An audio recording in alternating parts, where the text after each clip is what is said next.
Jeet media network ಎಂದೆಂದಿಗೂ ನಿಮ್ಮೊಂದಿಗೆ. ವೀಕ್ಷಕರೇ ನಮಸ್ಕಾರ. ಜೀತ್ ಮೀಡಿಯಾ ನೆಟ್ವರ್ಕ್ ಯೂಟ್ಯೂಬ್ ವಾಹಿನಿಯ ವಿಶೇಷ ವಿಡಿಯೋ ನೋಡೋದಕ್ಕೆ ನಿಮಗೆಲ್ಲ ಸ್ವಾಗತ. ಶ್ರೀಕೃಷ್ಣನ ಆಶೀರ್ವಾದ ಪಡೆಯೋದಕ್ಕೆ ಅಷ್ಟಮಿಯ ದಿನ ಈ ಮಂತ್ರಗಳನ್ನ ಪಠಿಸಿ ಅನ್ನೋ ರಹಸ್ಯ ಮಾಹಿತಿಯನ್ನ ಈ ವಿಡಿಯೋದಲ್ಲಿ ನಾವು ನಿಮಗೆ ತಿಳಿಸ್ಕೊಡ್ತಾ ಇದ್ದೀವಿ. ವಿಡಿಯೋಗೆ ಈಗಲೇ ಒಂದು ಲೈಕ್ ಕೊಟ್ಟು ವಿಡಿಯೋದ ಕೆಳಗಡೆ ಓಂ ನಮೋ ಭಗವತೆ ವಾಸುದೇವಾಯ ಅಂತ ಕಮೆಂಟ್ ಮಾಡೋದಕ್ಕೆ ಮರಿಬೇಡಿ. ಹಾಗೆಯೇ ವಿಡಿಯೋದ ಕೆಳಗಡೆ ಇರುವಂತಹ ಜಾಯಿನ್ ಬಟನ್ ಒತ್ತಿ, ಆಗ ನೀವು ಜೀತ್ ಮೀಡಿಯಾ ಚಾನಲ್ ಮೆಂಬರ್ ಆಗ್ತೀರಾ. ಅಂದರೆ ನೀವು ಮೆಂಬರ್ಗಳಿಗಿರುವಂತಹ ವಿಶೇಷ ವಿಡಿಯೋ ಮತ್ತು ಲೈವ್ ನೋಡಬಹುದು. ಹಿಂದೂ ಧರ್ಮದಲ್ಲಿ ಕೃಷ್ಣ ಜನ್ಮಾಷ್ಟಮಿ ಹಬ್ಬವು ಬಹಳ ಮಹತ್ವದ್ದಾಗಿದೆ. ಕೃಷ್ಣನ ಭಕ್ತರು ಕೂಡ ಜನ್ಮಾಷ್ಟಮಿಗಾಗಿ ಕಾತರದಿಂದ ಕಾಯ್ತಾ ಇರ್ತಾರೆ. ದೇಶದ ವಿವಿಧೆಡೆ, ಅದರಲ್ಲೂ ಮಥುರಾ, ವೃಂದಾವನದಲ್ಲಿ ಕೃಷ್ಣಾಷ್ಟಮಿಯನ್ನ ಬಹಳ ವೈಭವದಿಂದ ಆಚರಿಸಲಾಗುತ್ತೆ. ಕೃಷ್ಣ ದೇವಾಲಯಗಳಲ್ಲಿ ಕೃಷ್ಣನಿಗೆ ಅಲಂಕಾರ ಮತ್ತು ವಿಶೇಷ ಪೂಜೆಯನ್ನ ಮಾಡಲಾಗುತ್ತೆ. ಬಾಲಗೋಪಾಲನನ್ನ ಉಯ್ಯಾಲೆಯಲ್ಲಿ ಕೂರಿಸಿ ತೂಗಲಾಗುತ್ತೆ. ಶ್ರೀಕೃಷ್ಣನು ಮಧ್ಯರಾತ್ರಿಯಲ್ಲಿ ಜನಿಸಿದ ಕಾರಣ ಜನ್ಮಾಷ್ಟಮಿ ಹಬ್ಬವನ್ನ ರಾತ್ರಿಯಲ್ಲಿ ಆಚರಿಸಲಾಗುತ್ತೆ. ಈ ವರ್ಷ ಜನ್ಮಾಷ್ಟಮಿಯನ್ನ ಆಚರಿಸುವ ದಿನಾಂಕದ ಬಗ್ಗೆ ಗೊಂದಲವಿದೆ. ಯಾಕೆಂತಂದ್ರೆ ಈ ದಿನಾಂಕವು 2 ದಿನಗಳಲ್ಲಿ ಬರ್ತಾ ಇದೆ. ಹಾಗಿದ್ರೆ ಶ್ರೀಕೃಷ್ಣ ಜನ್ಮಾಷ್ಟಮಿ ಯಾವಾಗ, ಯಾವ ದಿನ ಆಚರಿಸಲಾಗುತ್ತೆ, ಈ ದಿನ ಯಾವ ಮಂತ್ರವನ್ನ ಜಪಿಸಬೇಕು, ಯಾವ ರಾಶಿಯವರು ಏನು ದಾನ ಮಾಡಬೇಕು ಅನ್ನೋದನ್ನ ನೋಡೋಣ. ಈ ವರ್ಷ ಶ್ರೀಕೃಷ್ಣ ಜನ್ಮಾಷ್ಟಮಿ ದಿನಾಂಕ ಆಗಸ್ಟ್ 15ರಂದು ರಾತ್ರಿ 11:49 ಪ್ರಾರಂಭವಾಗಿ ಆಗಸ್ಟ್ 16ರಂದು ರಾತ್ರಿ 9:34 ಮುಂದುವರಿಯುತ್ತೆ. ಶ್ರೀಕೃಷ್ಣನು ಮಧ್ಯರಾತ್ರಿಯಲ್ಲಿ ಜನಿಸಿದ ಕಾರಣ ನಿಶ್ಚಿತ ಕಾಲದಲ್ಲಿ ಅವನ ಪೂಜೆಯನ್ನ ಮಾಡೋದಕ್ಕೆ ವಿಶೇಷ ಮಹತ್ವವಿದೆ. ಈ ಶುಭ ದಿನದಂದು ನೀವು ಭಕ್ತಿ ಮತ್ತು ನಂಬಿಕೆಯಿಂದ ಆಚರಿಸುವ ಮೂಲಕ ಶ್ರೀಕೃಷ್ಣನ ಆಶೀರ್ವಾದವನ್ನ ಪಡೆಯಬಹುದು. ನೀವು ಸಾಧ್ಯವಾದಷ್ಟು ಆಗಸ್ಟ್ 15ರ ಮಧ್ಯರಾತ್ರಿಯಂದು, ಅಂದರೆ ಆಗಸ್ಟ್ 16ರ ರಾತ್ರಿ 12:04 12:47 ಶ್ರೀಕೃಷ್ಣನನ್ನ ಪೂಜೆ ಮಾಡೋದ್ರಿಂದ ನೀವು ಹೆಚ್ಚಿನ ಲಾಭವನ್ನ ಪಡಿತೀರಿ. ಈಗ ನೀವು ಕೃಷ್ಣ ಜನ್ಮಾಷ್ಟಮಿ ಎಂದು ಯಾವೆಲ್ಲ ಮಂತ್ರವನ್ನ ಜಪಿಸಬಹುದು, ಇದರಿಂದ ಏನೆಲ್ಲ ಲಾಭ ಇದೆ ಅನ್ನೋದನ್ನ ನೋಡೋಣ. ಮೊದಲನೇದಾಗಿ ಓಂ ಕೃಷ್ಣಾಯ ವಾಸುದೇವಾಯ ಹರಯೇ ಪರಮಾತ್ಮನೆ ಪ್ರಣಾತ್ ಕ್ಲೇಶನಾಯ ಗೋವಿಂದಾಯ ನಮೋ ನಮಃ ಈ ಮಂತ್ರವನ್ನ ಪಠಿಸಿ. ಈ ಮಂತ್ರದ ಅರ್ಥ ಏನು ಅಂತಂದ್ರೆ, ವಾಸುದೇವನ ಪುತ್ರ ಹರಿ ಪರಮಾತ್ಮನಾದ ಶ್ರೀಕೃಷ್ಣನಿಗೆ ನಾನು ಪದೇ ಪದೇ ನಮಸ್ಕರಿಸುತ್ತೇನೆ. ತನ್ನ ಭಕ್ತರ ದುಃಖಗಳನ್ನ ಸಂಪೂರ್ಣವಾಗಿ ನಾಶ ಮಾಡುವ ಗೋವಿಂದನಿಗೆ ನಾನು ನಮಸ್ಕರಿಸುತ್ತೇನೆ ಅನ್ನೋ ಅರ್ಥ.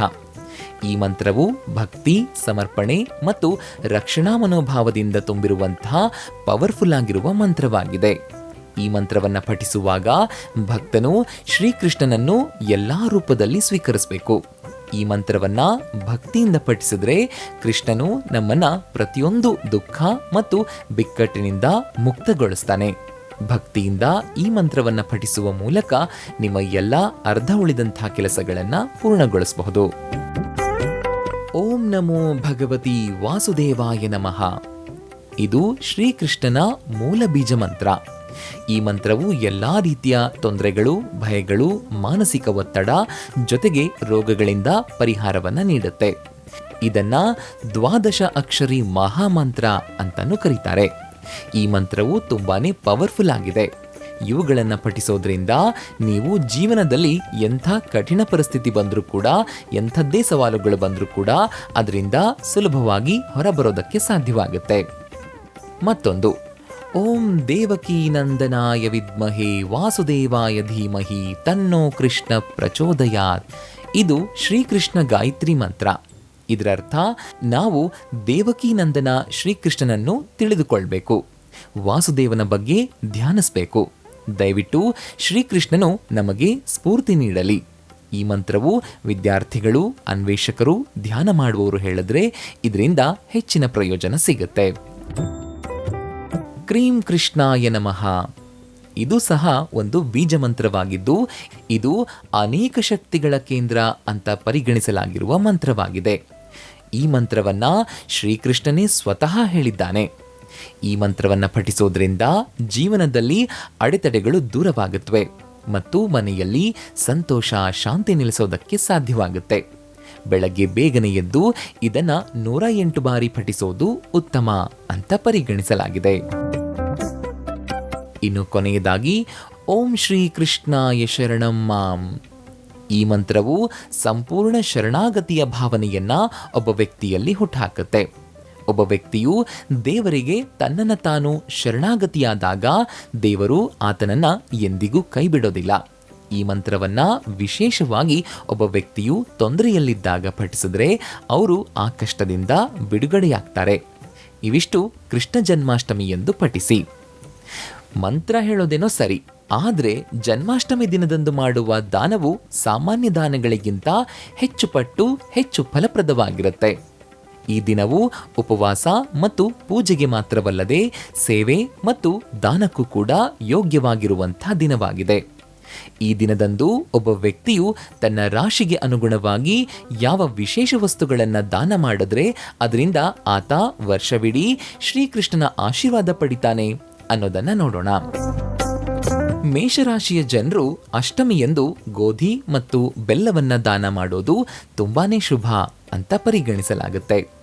ಇದು ಜೀವನದಲ್ಲಿ ಶಕ್ತಿ ಜೊತೆಗೆ ಉತ್ಸಾಹವನ್ನು ಹೆಚ್ಚಿಸೋದಕ್ಕೆ ಕಾರಣವಾಗುತ್ತೆ. ವೃಷಭ ರಾಶಿಯ ಜನರು ಜನ್ಮಾಷ್ಟಮಿಯ ದಿನದಂದು ಬೆಣ್ಣೆ, ಸಕ್ಕರೆ ಮಿಠಾಯಿ ಜೊತೆಗೆ ಸಕ್ಕರೆಯನ್ನ ದಾನ ಮಾಡೋದ್ರಿಂದ ಅದೃಷ್ಟ ಮತ್ತು ಸಮೃದ್ಧಿ ಹೆಚ್ಚಾಗುತ್ತೆ. ಕರ್ಕಾಟಕ ರಾಶಿಯವರು ಹಾಲು, ಮೊಸರು, ಅನ್ನ ಅಥವಾ ಸಿಹಿ ತಿಂಡಿಗಳನ್ನು ಅಷ್ಟಮಿ ದಿನ ದಾನ ಮಾಡಿ. ಇದರಿಂದ ಮಾನಸಿಕ ಶಾಂತಿ ಜೊತೆಗೆ ಕುಟುಂಬದಲ್ಲಿ ಸಂತೋಷ ಹೆಚ್ಚಾಗುತ್ತೆ. ಇನ್ನು ಸಿಂಹರಾಶಿಯವರು ಬೆಲ್ಲ, ಜೇನುತುಪ್ಪ ಮತ್ತು ಬೇಳೆಯನ್ನ ದಾನ ಮಾಡೋದ್ರಿಂದ ಅವರ ನಾಯಕತ್ವ ಸಾಮರ್ಥ್ಯ ಜೊತೆಗೆ ಆತ್ಮವಿಶ್ವಾಸ ಹೆಚ್ಚಾಗುತ್ತೆ. ಕನ್ಯಾ ರಾಶಿಯ ಜನರು ಹಸುವಿನ ಸೇವೆ ಮಾಡೋದ್ರಿಂದ ವಿಶೇಷ ಪುಣ್ಯ ಸಿಗುತ್ತೆ. ತಾಯಿ ಹಸುವಿಗೆ ಮೇವು ನೀಡೋದು ಅಥವಾ ಆಕೆಯನ್ನು ನೋಡಿಕೊಳ್ಳೋದು ಎಲ್ಲವೂ ಶುಭ. ತುಲಾರಾಶಿಯವರು ದೀರ್ಘಕಾಲದ ಆರ್ಥಿಕ ಸಮಸ್ಯೆಗಳಿಂದ ಮುಕ್ತಿ ಪಡೆಯುವುದಕ್ಕೆ ಈ ದಿನ ಬಿಳಿ ಮತ್ತು ನೀಲಿ ಬಣ್ಣದ ಬಟ್ಟೆಗಳನ್ನು ದಾನ ಮಾಡಿ. ವೃಶ್ಚಿಕ ರಾಶಿಯವರು ನೀವಾಗಿದ್ರೆ ಬೆಲ್ಲ ಮತ್ತು ಜೇನುತುಪ್ಪವನ್ನು ದಾನ ಮಾಡೋದ್ರಿಂದ ಜೀವನದಲ್ಲಿ ಸಕಾರಾತ್ಮಕತೆ ಮತ್ತು ಪ್ರಗತಿ ಉಂಟಾಗುತ್ತೆ.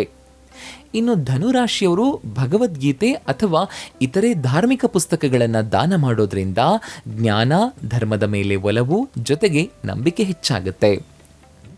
ಮಕರ ರಾಶಿಯ ಜನರು ಬಡವರಿಗೆ ನೀಲಿ ಬಣ್ಣದ ಬಟ್ಟೆಗಳನ್ನು ದಾನ ಮಾಡೋದು ತುಂಬಾನೇ ಶುಭ.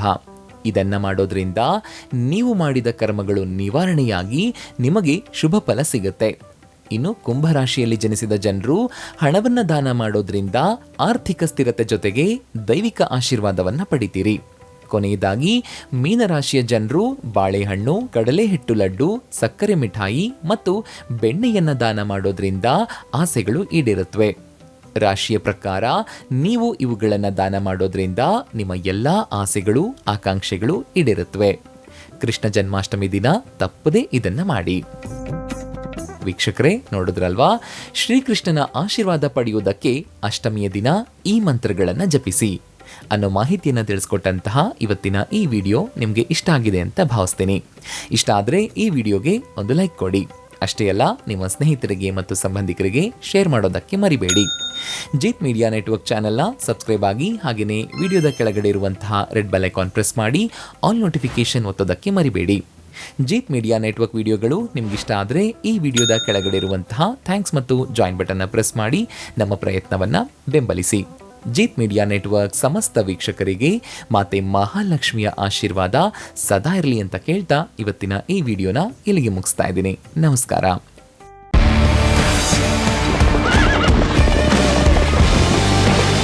ಜೀತ್ ಮೀಡಿಯಾ ನೆಟ್ವರ್ಕ್ ಎಂದೆಂದಿಗೂ ನಿಮ್ಮೊಂದಿಗೆ.